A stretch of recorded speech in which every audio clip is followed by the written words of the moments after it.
안녕하세요. 시어머니와 함께 사는 30대 전업주부입니다.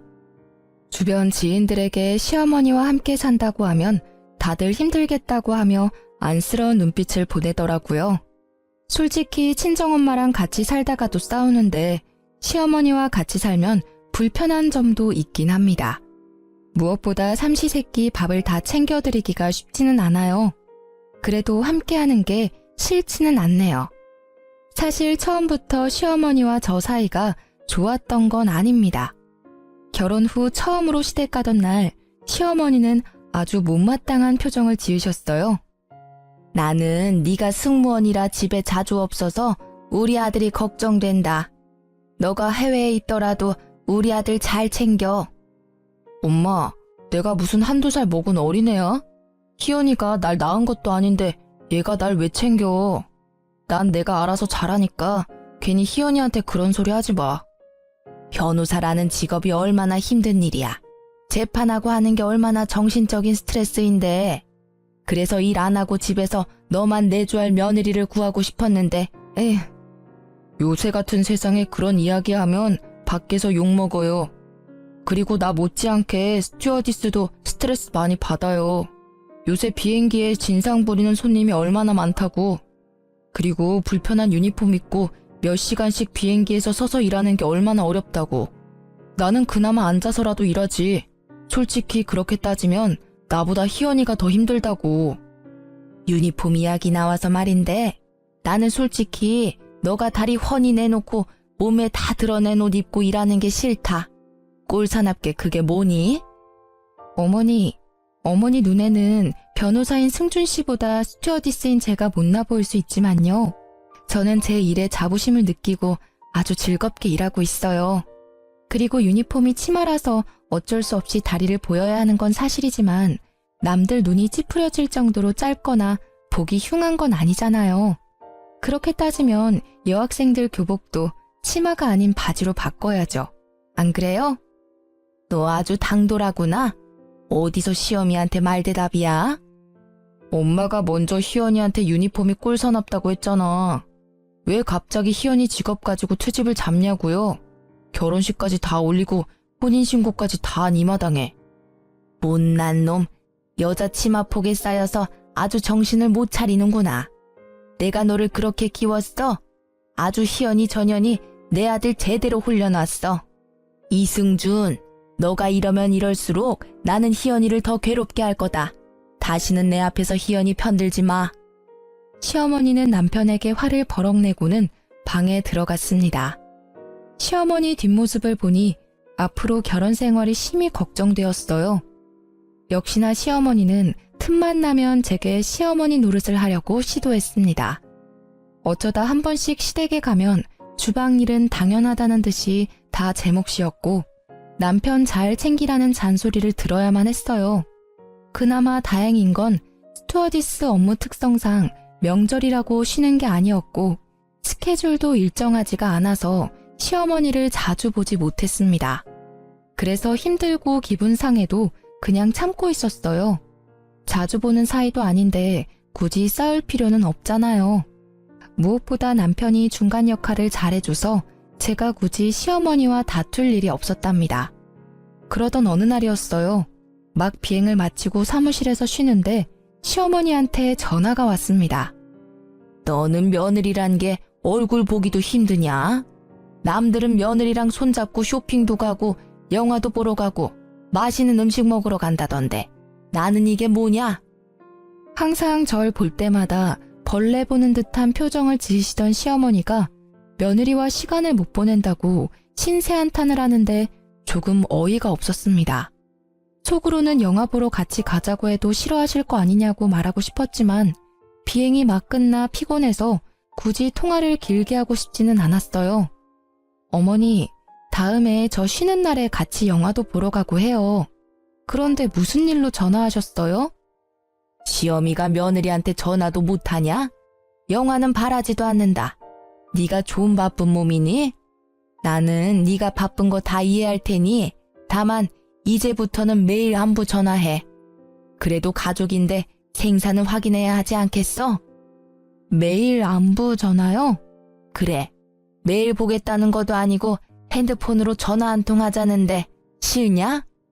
싫은 건 아니지만 스케줄이 낮에만 있는 게 아니고 밤에도 있어서 힘들 것 같은데요. 게다가 해외에 나가 있으면 시차 차이 때문에 저는 낮이지만 어머니는 밤일 수도 있고요. 상관없어. 그래도 매일 전화해. 하루도 빠짐없이. 참, 승준이한테는 말하지 말고. 왜요? 그래도 남편도 알아야. 승준이 재판으로 정신없는 아이다. 하찮은 집안일 따위 신경 쓸 아이 아니라고. 절대 이야기하지 마.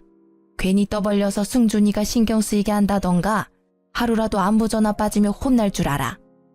다음날 시어머니가 시킨 대로 아침에 출근하며 안부 전화를 했습니다. 그래, 말 들으니까 보기 좋구나. 아침에 출근하면서 우리 아들 밥은 먹였니? 승준 씨 아침에 밥 먹으면 소화가 안 된다고 해서 미숫가루에 토스트 정도만 해서 먹어요. 그래서 오늘도 미숫가루 먹고 출근했어요. 무슨 소리야? 우리 승준이 나랑 있을 땐 아침밥 다 챙겨 먹고 갔는데 미숫가루에 빵 쪼가리 먹고 어떻게 하루를 버티니? 너는 네가 해외에 나가 있을 동안 승준이를 못 챙기면 한국에 있을 때만이라도 밥을 잘 챙겨야 할 거 아니냐? 우리 승준이 어디 아프기라도 하면 어쩌려고? 승준 씨가 어머니와 같이 살았을 때 하도 먹고 가라고 해서 어쩔 수 없이 먹긴 했는데 온종일 속이 더부룩해서 고생했다고 하더라고요. 그래서 저랑 결혼 후에는 미숫가루에 간단한 빵 먹고 출근해요. 내가 이래서 너한테 매일 안부 전화를 하라는 거야. 승준이 머리 쓰는 일이라 스트레스도 많을 텐데 그리 부실하게 먹어서 걱정되는구나. 어제 저녁 때는 승준이 뭐 먹였어? 승준 씨가 어제 늦게 끝나고 와서 간단히 치킨 시켜 먹었는데요. 치킨을 시켜 먹어? 가게에서 어떤 기름에다가 튀긴지도 모르는 그런 음식을 먹였단 말이야? 그깟 치킨 그냥 닭 한 마리 사다가 기름에 튀기면 되는 거를 왜 굳이 사다 먹여? 그래서 우리 승준이 힘이 나겠니? 안 되겠다. 오늘 내가 사골 끓여서 집에 가마. 내일 아침부터 승준이 사골국에다가 말아서 밥 잘 먹여라. 알겠니? 그날 밤 시어머니는 정말로 사골국을 한솥 끓여서 왔지만 남편은 좋아하지도 않는 사골국을 왜 끓여왔냐고 하더라고요. 당연히 남편은 다음날 사골국을 먹지 않았습니다. 그 뒤로도 매일 안부 전화를 했고 그때마다 시어머니는 아들 걱정뿐이었어요. 며칠 뒤 그날은 런던 비행 스케줄이 잡힌 날이었고 시차 때문에 전화 못할 수도 있어서 시어머니한테 미리 말했습니다. 시차는 무슨 상관없다. 오늘 다른 나라 도착하자마자 꼭 전화해라. 솔직히 네가 거기서 다른 남자를 만나 불륜을 저지를 수도 있잖아. 나는 널 못 믿으니 목소리라도 들어야겠다. 시어머니의 말도 안 되는 억지에 기분이 확 상했습니다. 그렇게까지 절 못 믿겠다고 하시니 한국 시각이 몇 시가 되든 간에 도착하자마자 전화해야겠다는 생각이 들었어요. 한국에서 런던까지 12시간가량 비행을 마치고 한숨 돌리니 런던 현지 시각이 오후 7시였고 곧바로 안부 전화했더니 받지 않았습니다. 그때 한국 시각은 새벽 3시, 깊은 잠을 잘 시간이었거든요. 그냥 끊으려다가 시어머니의 막말이 떠올라 다시 전화를 걸었습니다. 이번에는 잠에 취한 목소리로 전화를 받더라고요. 지금 몇 시인데 전화질이야? 어머, 한국은 새벽인가 봐요. 여기 런던은 오후 7시거든요. 어머니, 저 지금 도착했다고 전화 건 거예요. 이제 숙소에서 짐 풀고 자려고요. 한 번 안 받으면 자는가 보다 하고 말아야지. 왜 2번이나 해서 사람 잠을 깨워? 겨우 잠들었는데. 제가 다른 남자 만나 불륜 저지르면 어떡하냐고 하셨잖아요. 걱정이 너무 크셔서 전화했어요. 제 걱정 때문에 잠도 제대로 못 주무시나 봐요. 숙소에는 여자 스튜어디스만 있으니까 제가 불륜을 저지른다는 걱정하지 마세요. 아유, 내가 말을 말아야지. 시어머니는 전화를 끊었고 그 뒤로 다시는 전화하라는 말은 하지 않았습니다. 어느덧 결혼한 지 2년이 되었고 그 무렵 대유행 바이러스가 전 세계로 퍼졌어요. 해외여행이 중단되면서 스튜어디스 대부분이 해고당했고 저 역시 마찬가지였습니다. 게다가 신혼집 전세가 만기가 되었고 집주인이 들어와 산다고 해서 집을 새로 구해야만 했어요. 그런데 집값이 너무 비싸고 저까지 해고당해서 경제적으로도 힘들었습니다. 다시 새로운 일을 구하려 했지만 경기도 어렵고 코로나라는 상황 때문에 사람을 새로 뽑는 곳이 거의 없었어요. 이렇게 막막한 날들을 보내던 중 남편이 진지하게 할 말이 있다고 하며 다가왔습니다. 요새 엄마가 많이 우울해하셔. 혼자 계셔서 더 걱정도 되고. 그래서 말인데 우리 전세도 끝났고 집값이 너무 비싸서 구하기도 힘든 상황이니 엄마랑 같이 사는 건 어때? 사실 시어머니는 아들 부심이 아주 대단했습니다. 시아버지는 남편 어릴 때 돌아가셨고 시어머니 혼자 남편을 키워서 변호사를 만든 거였거든요. 다행히 시어머니 집안이 원래 잘 살아서 혼자 키워도 경제적인 어려움은 없었다고 들었습니다. 반면 저는 부모님이 두 분 다 돌아가셨어요. 제가 중학교 때 엄마가 병으로 돌아가시고 아빠는 저와 남편이 연애할 때 돌아가셨습니다. 그래도 아빠가 회사 생활을 열심히 하셔서 경제적으로 부족하지는 않았어요. 이렇게 부모님이 두 분 다 계시지 않고 제가 남편처럼 사짜 가진 직업을 가지지 못해서 시어머니는 계속 절 탐탁지 않게 생각했거든요. 이런 상황에서 남편이 같이 살자고 하니 고민이 돼서 쉽게 말을 하지 못하고 있었습니다. 물론 당신이 힘들기는 하겠지만 내가 중간 역할 잘할게. 그동안 시어머니가 구박할 때마다 남편이 먼저 화를 내고 아닌 건 아니라고 딱 잘라주었습니다. 그래도 어쩌다 한번 보는 것과 같이 사는 것은 많이 다르잖아요. 고민이 되더라고요. 진지하게 생각해 볼게. 아무래도 며느리가 시어머니랑 같이 산다는 게 쉽게 결정할 문제는 아니잖아. 맞아, 절대 쉽지 않지. 그런데 금전적으로나 여러 가지 상황으로나 이게 아무래도 가장 좋은 길인 것 같아서 나는 당신 의견을 전적으로 따를 테니까 잘 고민하고 알려줘. 그 뒤로 합가 문제로 몇 날 며칠 고민했고 결국 합가를 결심했습니다. 당장 돈이 없기도 하고 무엇보다 시어머니가 매일같이 남편에게 전화해서는 우울하다며 울더라고요. 제가 부조리한 상황에서 참고만 사는 성격도 아니고 남편도 중간 역할 잘하겠다고 하니 남편 믿고 시댁에 들어가게 되었죠. 그렇게 처음으로 시댁에 들어간 날 시어머니는 같이 살게 돼서 좋다며 음식을 많이 준비해놨더라고요. 그런데 밥과 국을 시어머니 본인과 남편 것 이렇게 딱 2인분만 준비한 거 있죠? 어머니, 왜 제 밥과 국은 없어요? 나이 들어봐라. 맨날 하던 밥도 제대로 못하겠다. 그리고 내가 너 밥이랑 국도 차려줘야 하니? 밥통도 비워졌고 저기 쌀도 있으니까 네가 알아서 해먹어라. 어차피 밥, 국 하는 김에 조금 더 하면 되지. 그리고 내 밥은 차려주면서 며느리 밥은 왜 못 차려줘? 며느리 옆에 있다고 구박하거나 뭐라고 하지 마. 남편은 자리에서 일어나 밥그릇과 국그릇을 가져와 자신의 밥과 국을 덜어주었습니다. 그래서 저도 같이 먹기 시작하는데 시어머니가 고기와 같은 반찬을 다 남편 쪽으로 밀어넣더라고요. 보니까 제 앞에는 김치뿐이었고 남편 앞에는 고기에 제철 나물에 생선 반찬이 있었습니다. 엄마, 나도 팔 다 닿아. 식탁 모서리에 있어도 내가 팔 뻗어서 먹을 수 있다고. 도대체 왜 그래? 며느리 왔으니까 무슨 시어머니 노릇이라도 하겠다는 거야? 왜 희연이는 먹기 힘들게 모든 반찬을 다 내 앞에다가 놓냐고. 이게 아들을 생각하는 엄마 마음이다. 니는 아직 네 자식 안 낳아봐서 몰라. 내 자식 고기 한 점, 생선 한 점이라도 먹이고 싶은 내 마음이라고. 넌 알지도 못하면서. 엄마가 이러면 너무 부끄러워. 그러니까 이러지 마. 만약에 계속 이러면 나 희연이 데리고 월세방이라도 들어가서 살 거야. 알겠어요? 알았다, 알겠어. 아유, 너 무서워서 괴롭히겠냐? 아들 키운 거 소용없다니까. 하지만 말과는 다르게 시어머니 눈은 저를 매섭게 흘겨보고 있었습니다.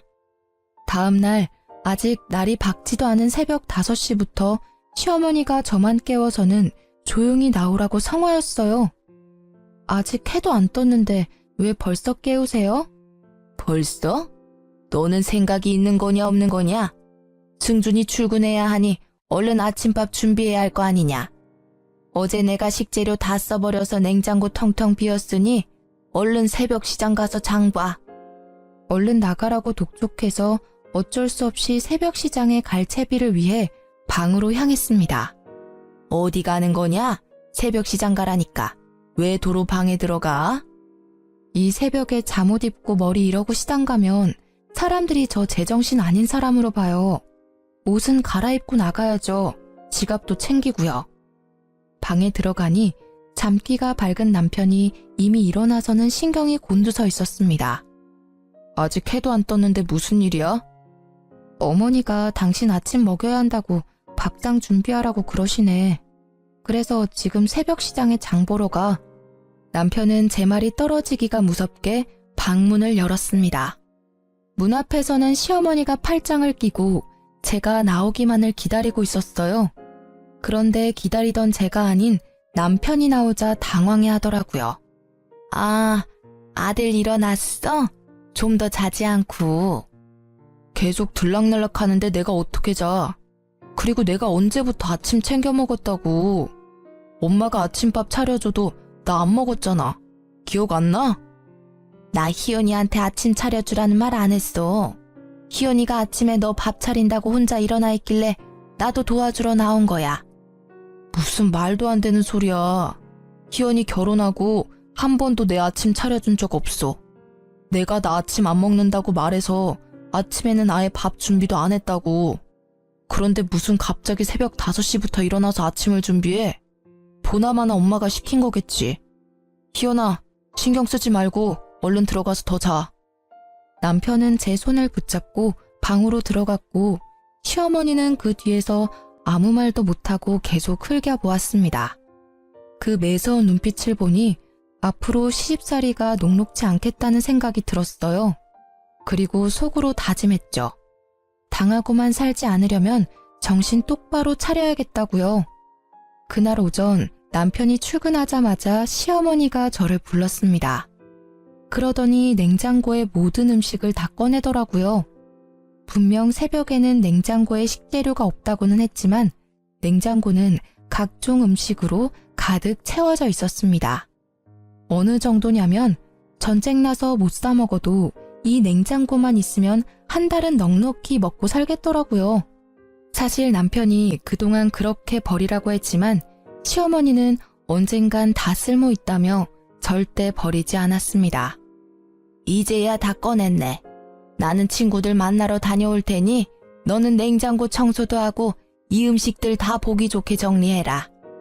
음식들 있을 때는 몰랐는데 보니까 냉장고 구석구석 음식 국물 같은 게 많이 묻었더라. 하나도 남김없이 깨끗하게 닦아놔. 알겠니? 이 말을 남기고 시어머니는 나갔습니다. 냉장고를 열어보니 김치 국물은 기본이고 각종 음식물 찌꺼기에 벌레 사체까지 있더라고요. 그동안 이런 냉장고에서 나온 음식으로 요리를 했다고 생각하니 속이 울렁거릴 지경이었습니다. 고무장갑을 끼고 1시간가량을 수세미로 문지르고 행주로 닦아가며 청소했네요. 그리고 다시 식재료들을 넣으려는데 식재료들이 하나같이 먹을 수 없는 음식들이었습니다. 언제 산지도 모르는 돌덩이 같은 김밥, 뚜껑만 열어도 신냄새가 코를 찌르는 김치, 색이 이미 이상하게 변한 나물까지 뭐 하나 제대로 쓸만한 게 없어 보였어요. 어차피 먹을 수도 없으니 음식물 쓰레기로 버려버렸습니다. 그렇게 정리를 마치고 간단히 라면으로 아침 겸 점심을 먹었어요. 그날 오후 시어머니가 식재료를 한가득 들고 왔습니다. 내가 시킨 일은 다 했어? 냉장고 검사 좀 하자. 냉장고 문을 연 시어머니는 화를 내기 시작했습니다. 냉장고가 왜 텅텅 비었어? 다 버린 거야? 너 내가 일 시켰다고 반항해? 반항이 아니라 아무리 봐도 제가 보기엔 먹을 수 없어 보이던데요. 돌덩이 같은 김밥에 완전 신김치에 나물도 다 상해서 버렸죠. 왜 못 먹어? 다 먹을 수 있었어. 생각이 아무리 없어도 그렇지 귀한 음식들을 죄다 내다 버리면 어떡하니? 이렇게 음식 다 버리면 벌 받아. 상하고 오래된 음식을 누가 먹어요? 그거 먹었다가는 식중독 걸리고 장염 걸려요. 절대 먹으면 안 된다고요. 야, 너보다 내가 더 요리 많이 했어. 내가 더 잘한다고. 그런 음식 먹어도 괜찮아. 안 죽어. 시어머니가 한창 제게 일장 연설을 하고 있는데 남편이 집에 들어왔습니다. 그런데 남편이 들어오는 소리에 시어머니가 목소리가 싹 변하더라고요. 얘야, 아무리 그런다고 그걸 다 버리면 어쩌니? 다 먹을 수 있는 음식이었는데. 그러니까 내가 같이 하자고 했잖아. 다음에는 힘들게 혼자 하지 말렴. 우리 아들 왔니? 오늘도 고생했다. 불과 몇 초 전까지만 해도 절 쥐잡듯이 잡던 시어머니가 갑자기 나긋해지는데 뮤지컬 지킬 앤 하이드의 한 장면을 보는 줄 알았습니다. 무슨 일이야? 부엌에서 뭐 했어? 내가 잠깐 외출한 사이에 기특하게도 희연이가 냉장고 청소를 다 해놨지 뭐니. 그런데 다 쓸모있는 식재료였는데 다 버렸어. 그래서 잠깐 얘기 좀 하고 있었단다. 드디어 다 버렸어? 아, 나도 너무 오래된 음식들이 많아서 다 정리하고 싶었는데 잘 됐네. 여보, 오늘 너무 고생했어. 냉장고에 먹거리도 없으니까 오늘 외식하자. 외식하자고? 그냥 집에서 해먹지. 뭐 안 그래도 내가 집에 오는 길에 장도 다 봐왔어. 그냥 장본거로 해서 먹자. 희연이랑 나랑 우리 아들 좋아하는 구절판에 갈비찜 하려고 했는데. 오늘 희연이 고생했잖아. 그리고 지금 손이 많이 가는 구절판을 하면 언제 먹고 언제 치워? 그냥 오늘 장본 건 내일이나 다음에 먹고 오늘은 외식해요. 여보, 가자. 시어머니는 음식을 시키려고 했지만 남편 성화에 어쩔 수 없이 외식하게 되었어요. 외식하면서도 얼마나 절 노려보던지 제 얼굴 반쪽이 달아 없어질 뻔했답니다. 그 뒤로 저와 시어머니는 언제 폭발할지 모르는 아슬아슬한 시간을 보내고 있었어요. 아무래도 시어머니와 붙어있는 시간이 많다 보니 힘들었고 조금이라도 떨어져 있고자 일을 구하기 시작했습니다. 제가 가장 잘하고 좋아하는 게 영어여서 영어 강사 쪽으로 생각하고 수업하는 연습을 해보았어요. 영어 가르치는 게 쉬울 줄 알았는데 역시 말하는 것과 가르치는 것은 달랐습니다. 이대로는 안 되겠다 싶어 목걸이형 녹음기를 사서 녹음 버튼을 눌러 강의하는 연습을 했어요. 중간중간 제 목소리를 들으며 목소리 톤이나 강의가 어떤지 스스로 평가하고 있었습니다. 한창 연습 중인데 시어머니가 부르길래 가보니 엊그제 세탁한 두꺼운 이불을 화장실 욕조에 넣고 물 뿌리고 있더라고요. 어머니, 엊그제 세탁한 이불을 왜 욕조에 넣고 계세요? 뭐 하긴 이불 빨래 해야지. 나는 늙어서 다리 힘이 없으니까 네가 좀 밟아라. 세탁한 지 얼마 되지도 않았는데 이걸 왜 또 빨아요? 그리고 요새는 세탁소에서 이불 빨래도 잘해주는데. 집에서도 충분히 빨래할 수 있는데 쓸데없이 돈을 왜 쓰니? 그리고 엊그제 세탁했지만 냄새 나면 다시 해야지. 얼른 빨래하고 옥상에다가 널어놔. 이불이 이미 흠뻑 젖어 있어서 누군가 다시 빨래해야만 하는 상황이었습니다. 당연히 빨래할 사람은 저였고요. 그렇게 생각지도 못하게 이불을 밟은 지 1시간이나 지났으려나요? 시어머니가 또 저를 불렀습니다. 이불 빨래는 조금 있다가 하고 밥부터 해라. 배고프구나. 거실에서 TV만 보고 있던 시어머니가 직접 하셔도 될 듯한데 굳이 밥을 차리라고 하셨습니다. 속에서 팔팔 끓는 분노를 참으며 부엌으로 가 음식을 준비했어요. 다행히 밑반찬이 꽤 있었고 점심때 한밥이 꽤 많아서 금세 상을 차릴 수 있었습니다. 상을 차리고 시어머니와 같이 먹으려고 자리에 앉으니 제 수저를 치워버리는 게 아니겠어요. 너는 지금 이불 빨래 해야지 어디 앉아서 밥을 먹으려고 해. 지금 한가하게 밥 먹을 시간이 있어? 안 그래도 갑자기 이불 빨래를 시켜서 짜증났는데 이 소리까지 들으니 기분이 더 좋지 않았고 밥맛도 뚝 떨어졌습니다. 어차피 기분 좋지 않을 때 밥 먹으면 체하니 알겠다고 하고 화장실로 가서 다시 이불 빨래를 시작했어요. 그렇게 10분 정도 지났으려나요? 이불이 시어머니라고 생각하며 연락에 밟고 있는데 남편이 왔습니다. 뭐야, 중준이 오늘 야근한다고 하지 않았니? 일이 생각보다 빨리 끝나서 그냥 퇴근했어요. 그런데 여보, 그 이불 엊그제 내가 빨아서 옥상에다가 널어둔 건데 왜 또 빨고 있어? 아유 참, 내가 밥 먹고 같이 이불 빨래 하자니까 나 힘들다고 굳이 꼭 혼자 하려고 하네. 희연아, 나 밥 다 먹었으니까 이제 너도 가서 밥 먹어라. 내가 마무리할게. 설마 엄마가 희연이한테 시킨 거야? 저 이불 내가 널었다고 희연이한테도 분명 말했는데? 내가 설마 며느리한테 이불 빨래 시켰겠니? 희연이가 이불이 잘못 말려졌는지 냄새가 난다고 이불 빨래를 하겠다잖아. 그냥 세탁소에 맡기자니까 끝까지 싫다고 하고. 어머니, 무슨 말씀이세요? 저 방에 있는데 어머니께서 저를 부르셨잖아요. 이불 빨래 하라고요. 예, 내가 언제 그랬다 그래? 왜 생사람을 잡니? 시어머니는 남편 앞에서 딱 잡아떼며 아니라고 했습니다. 순간 제 목에 걸린 녹음기가 생각났어요.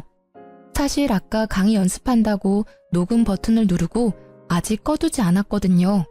그래서 녹음기를 켜서 남편과 시어머니한테 들려주었습니다.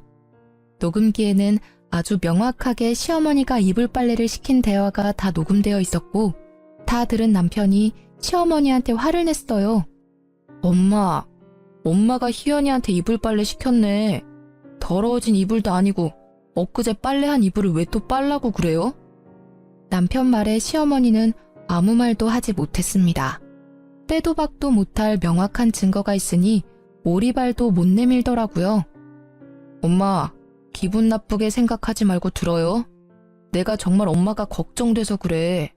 요새 엄마가 화도 많아진 것 같고 자주 깜빡깜빡 하는 것 같아. 내 친구 부모님이 엄마처럼 화도 많이 내고 말이 자주 바뀌는 증세를 보이다가 뭔가 이상해서 병원 검진 받으니까 치매였대. 나 지금 엄마가 치매가 아닐까 너무 걱정돼. 한번 검사 받아보자. 치매는 무슨... 아니야, 나 괜찮아. 아주 건강하다고. 남편은 진지하게 시어머니의 치매를 의심하고 시어머니는 아니라고 했습니다. 당연히 아니겠죠. 그저 저를 괴롭히고 싶은 거니까요. 며칠 뒤 그날은 시어머니 생신을 앞둔 평일이었습니다. 남편이 출근하자마자 시어머니가 부르더라고요. 토요일이 내 생일인 거 알지? 그래서 오늘 내 친구들 집으로 초대했다. 점심때 온다니까 음식 준비해라. 오늘이요? 저 음식도 잘 못하는데 그걸 지금 말씀해 주시면 언제 준비해요? 그래서 내가 장은 다 봐놨어. 냉장고에 보면 갈비찜이랑 구절판, 잡채, 나물, 삼색전 할 수 있도록 식재료 다 있다. 지금부터 준비하면 딱 맞게 끝나겠네. 어머니, 전 정말 못해요. 그냥 배달시켜요. 솔직히 제가 잘하지도 못하는 요리에서 어머니 부끄러워지느니 그냥 깔끔하게 배달시키는 게 낫잖아요. 시간도 절약되고요. 배달 같은 소리 하고 있네. 야, 집에 다들 오겠다는 이유가 뭔데? 며느리 손맛 보고 싶어서 그런 거 아니야. 그런데 배달시켜 먹는 게 말이 돼? 그럴 거면 그냥 나가서 사 먹고 말지. 헛소리 집어치우고 요리 시작해. 시어머니 성화에 어쩔 수 없이 알겠다고 했습니다. 그래서 음식을 하기는 했는데 간을 잘 못 맞추겠더라고요. 뭔가 짠 것 같기도 하고 싱겁기도 한 것 같은 게 도무지 뭘 어찌 해야 할지 몰랐습니다. 어차피 이 음식들은 시어머니와 친구들이 드시니까 시어머니한테 간을 부탁했어요. 어머니, 제가 도무지 간을 못 맞추겠네요. 간 좀 한번 봐주시겠어요? 너는 전업주부라는 애가 기본적인 간도 못 보면 쓰냐? 갈비찜에는 간장 좀 더 넣고 나물에는 소금 좀 더 넣어라. 그리고 국은 또 왜 이리 짜? 물 좀 더 넣어. 잠시 후 시어머니 친구들이 집에 왔고 긴장되는 마음으로 상을 차렸습니다. 걱정이 되긴 했지만 시어머니가 간을 봤으니 괜찮으리라 생각했어요.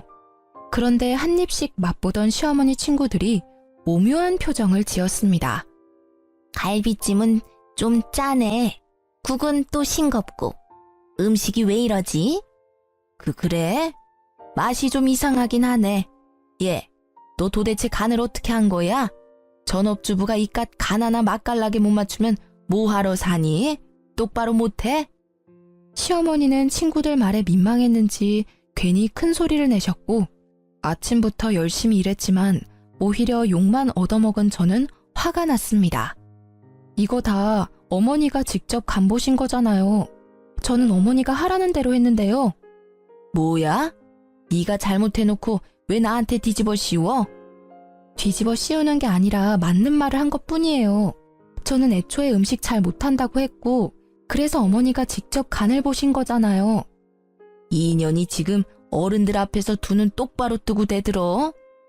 시어머니는 화를 이기지 못하고 식탁에 있던 구절판과 갈비찜을 그대로 저한테 부어버렸습니다. 다행히 갈비찜이 뜨겁지는 않았지만 갈비찜 소스가 눈에 들어가서 눈이 따가웠어요. 그래서 눈도 제대로 못 뜨고 걷다가 실수로 국을 시어머니 친구의 옷에 쏟아버렸습니다. 야, 너 정신 안 차려? 어떻게 내 친구 옷에 국을 쏟아? 어머니가 갈비찜을 제 얼굴에 부어서 그러는 거잖아요. 그러게 왜 갈비찜을 붓고 난리세요? 예, 희자야. 이러다가 며느리 잡겠다. 난 괜찮으니까 신경 쓰지 말고 그만해. 아니야. 이런 버릇없는 년은 아주 혼쭐을 내야 해. 그만하라고. 이러면 내가 미안해지잖아. 며느리야, 난 괜찮으니 신경 쓰지 말고 일단 너 얼굴 먼저 닦아라. 아니다. 우리 그냥 돌아가야겠어. 오늘은 날이 아닌 것 같네. 희자야, 우리 다음에 따로 보자. 결국 시어머니 친구들은 집에 가버리고 시어머니는 불같이 화를 냈어요. 그깟 갈비찜 소스 눈에 좀 들어갔다고 그렇게 생난리야? 너 때문에 내 친구들 기분 다 상해서 갔잖아. 내가 못 살아. 요리도 못해 성격도 안 좋아. 이딴 거를 내가 며느리로 뒀다. 아이고 내 팔자야. 얼른 이거나 다 치워. 갈비찜 소스를 뒤집어 쓴 저는 일단 씻고 싶은 마음에 화장실로 가니 시어머니가 부엌부터 치우라고 난리였습니다. 그때 회사에 간 남편이 중요한 서류를 두고 왔다면서 집에 왔어요. 그런데 부엌은 난리가 났고 저는 음식물을 뒤집어 쓰고 있으니 남편이 깜짝 놀라 비명을 지르더라고요. 이게 어찌 된 일인지 물었습니다. 집안 꼴이 왜 이래? 당신은 왜 갈비찜을 뒤집어 쓰고 있어? 방금 어머니 친구들이 왔다 가셨는데 어머니가 승준아, 내가 늙어서 그런지 손에 힘이 없지 뭐니. 그래서 내가 그릇을 놓쳐서 갈비찜을 우리 며느리 머리에 엎어버렸어. 희연이 놀랐지? 내가 정말 미안하다. 키가 150인 엄마가 160인 희연이 머리에 갈비찜을 엎었다고? 그것도 그릇을 놓쳐서? 남편은 고개를 갸우뚱하더니 부엌 구석으로 갔습니다. 사실 남편은 일이 바빠서 집에 자주 오지 못하는데 치매 의심 증상이 있는 시어머니를 옆에서 볼 수 없으니 걱정이 많았어요. 그래서 시어머니의 정확한 상태를 파악하고자 집에 홈 CCTV를 설치했습니다. 남편이 미리 저에게 말해줘서 알고는 있었으나 시어머니한테는 절대 말하지 말라고 신신당부해서 저도 모른 척하고 있었죠. 다행히 시어머니는 부엌에 거의 오지 않아서 홈 CCTV가 있는지도 몰랐습니다. 남편은 부엌 구석에서 가져온 홈 CCTV를 보더니 걱정스러운 표정을 지었어요. 엄마, 아무래도 치매인 것 같아요. 병원에서 검사해야겠어요. 아니야, 나 치매 아니야. 나 아주 멀쩡하다고. 그런데 왜 이렇게 별일도 아닌데 화를 버럭대고 엄마가 희연이한테 갈비찜을 부었으면서 손에서 놓쳤다고 하면서 말을 바꿔요? 그건... 거봐, 제대로 말도 못하잖아. 치매가 죽을 병도 부끄러운 병도 아니니까 한번 검사라도 받아봐요. 검사 받아서 아니면 다행인 거고 진짜면 요양원이나 요양병원에 도움 받아서 치료하면 되잖아요. 요양원? 아니야. 난 절대 거기 못 가. 안 갈 거야. 사실 이때는 코로나가 유행했던 때라 한번 요양원에 가면 나오지 못하고 얼굴도 보지 못할 때였습니다. 게다가 시어머니 친구 중에 한 분이 요양원에서 돌아가셨는데 코로나도 걸려서 제대로 된 장례식도 못 치렀어요. 그래서 시어머니는 절대로 요양원은 못 간다고 했고 남편은 상태가 심각하다고 가야 한다고 했죠. 한참을 이야기하다가 일단 남편은 다시 사무실로 갔고 시어머니는 홈 CCTV를 부셔버렸습니다. 너는 이딴 게 있다는 걸 왜 이야기 안 했어? 아니에요. 저도 이게 있는지 몰랐어요. 승준 씨가 혼자 생각해서 한 일인걸요. 물론 알았지만 남편이 시켰던 대로 몰랐다고 딱 잡아댔습니다. 며칠 뒤 토요일, 그날은 시어머니 생신이었고 선물로 고급스러운 스카프를 준비했어요. 그리고 새벽부터 생일상을 차리려는데 남편이 본인 엄마 생신이니 본인도 같이 하겠다고 하더라고요. 사실 요리하는 걸 좋아하는 남편인지라 저는 밑재료만 준비하고 실질적으로 미역국을 끓이고 간을 맞춘 건 남편이었습니다. 우리는 오붓하게 같이 요리하며 생일상을 차리고선 시어머니를 깨웠어요. 시어머니는 상에 차려진 미역국을 한술 뜨더니 숟가락을 딱 내려놓았습니다. 희연아, 국 간이 이게 뭐니? 이게 미역국이니? 그냥 미역이랑 물 섞어 놓은 거지. 아직도 간을 이렇게 못 맞추니? 엄마, 국 이상해? 이거 내가 한 건데. 네가? 네가 왜 내 미역국을 끓여? 엄마 생일이니까 아들인 내가 끓였지. 원래 매년 엄마 생일 때마다 내가 미역국 끓였잖아. 기억 안 나요? 그때야 희연이 제가 해외 나가 있을 때고 지금은 며느리가 집에 있는데 네가 왜 내 미역국을 끓여? 당연히 며느리가 끓여야지. 김희연, 너 설마 내 미역국 끓이기 귀찮아서 우리 아들 시켰어? 아니에요, 어머니. 저는 혼자 준비하려고 했는데 승준 씨가 굳이 같이 하겠다고 해서요. 그리고 아시겠지만 저는 간을 잘 못 맞추잖아요. 저보다는 남편이 간을 잘 맞추니까 미역국도 끓인 거죠. 맛이 없으세요? 전 맛있는데. 그게 아니라 밖에서 일하느라 몸도 마음도 힘든 애가 집에서도 주방일 하는 건 아니지 않니? 승준이가 미역국을 끓인다고 해도 너가 생각이라는 게 있으면 당연히 말려야 하는 거 아니냐고. 어머니, 승준 씨가 매일 주방일 하는 것도 아니고 오늘 딱 하루인데 너무 걱정하시는 거 아니에요? 맞아, 엄마. 내가 뭐 매일 집안일해? 엄마 생일이라서 하루 한 거잖아. 그리고 엄밀히 따지면 피 한 방울 안 섞인 며느리가 미역국 끓이는 것보다 아들인 내가 미역국 끓이는 게 맞지. 안 그래? 시어머니는 표정이 확 일그러지더니 아무 말 없이 밥을 먹었습니다. 아침을 먹은 뒤 시어머니한테 제가 준비한 스카프를 드렸고 다행히 예쁘다고 했어요. 그날 오후 남편은 방에서 잠깐 일하고 있고 저는 화장실에 갔다가 나오는데 시어머니가 선물한 스카프를 들고 저를 몰래 불렀습니다. 그러더니 아주 작은 목소리로 속삭이듯이 말했어요. 스카프가 이게 뭐니? 너는 이 스카프가 예쁘다고 생각해? 네가 한번 이 스카프 둘러봐라. 보는 눈이 촌스러워서는. 시어머니는 제 목에 스카프를 두르더니 거칠게 양끝을 당겼습니다. 힘이 세지는 않았지만 그래도 양끝을 당기니 목이 살짝 졸려서 캑캑댔어요. 그런데 그때 방에서 일하던 남편이 나왔습니다. 지금 이게 뭐 하는 짓이에요? 아니 그게 아니라. 엄마 진짜 미친 거예요? 왜 목을 졸라요? 도대체 왜 그래요, 왜? 이래도 엄마가 멀쩡하다고요? 지금 엄마 하는 행동을 봐봐요. 대체 왜 아니라고 우기시는 거예요? 그게 아니라, 아들아, 내 말 좀 들어봐. 오해야. 그러나 남편은 이미 화가 나서 시어머니 말을 들으려 하지 않았어요. 화가 난 남편은 방에 들어가더니 외출 준비를 했습니다. 다들 외출 준비해. 엄마 생일이니까 교회로 나가서 이야기하자.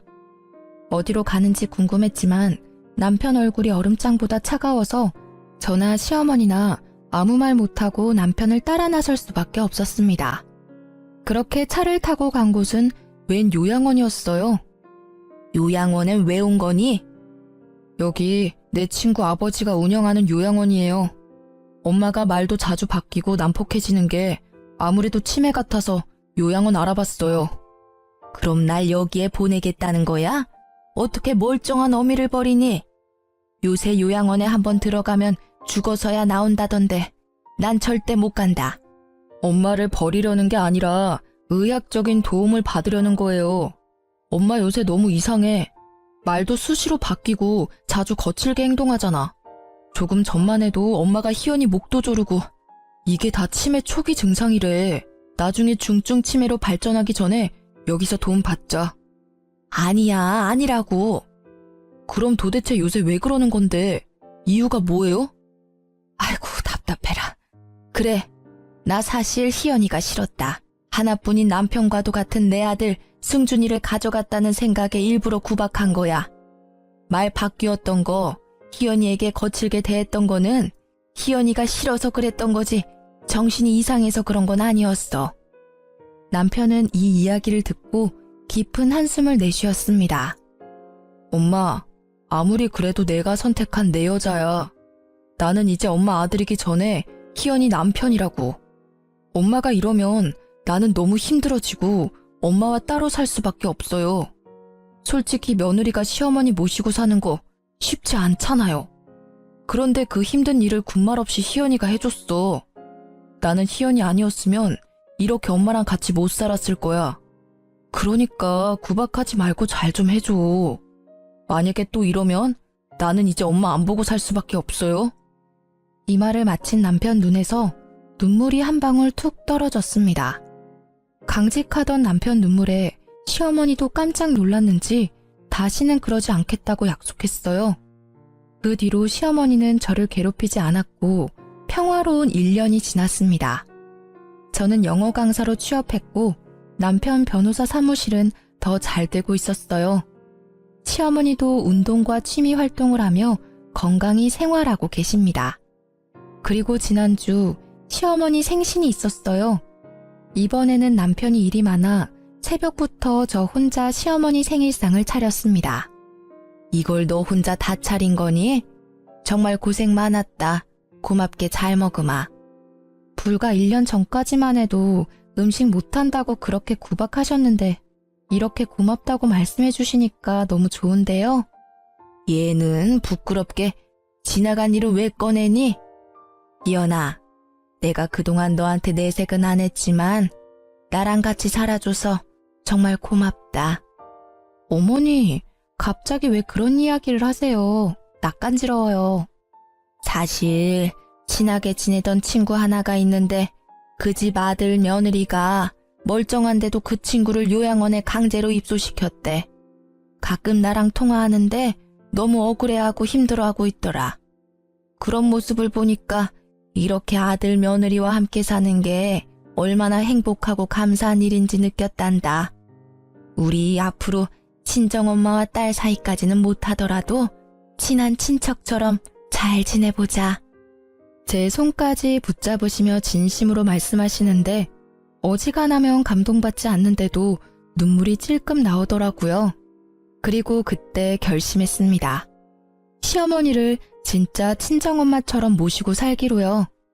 그날 시어머니와 저는 아주 행복하게 웃으며 세상에서 가장 맛있는 식사를 했네요. 저와 시어머니가 서로 마주보고 편안하게 밥을 먹기까지는 남편 도움이 참 컸습니다. 사실 여기 사연 들어보면 남편이 중간 역할을 못해서 결국 이혼까지 가는 부부가 참 많잖아요. 그런데 남편이 온전히 믿어준 덕분에 시어머니와 함께 살 수 있게 된 듯합니다. 본인도 힘들었을 텐데 중간 역할을 듬직하게 잘해준 제 남편 승준 씨에게 너무 고맙네요. 이제는 시어머니를 제 친정엄마라 생각하고 극진히 모시며 남은 인생 즐겁게 살겠습니다.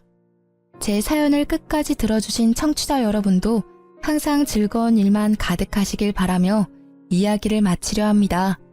끝까지 들어주셔서 감사해요.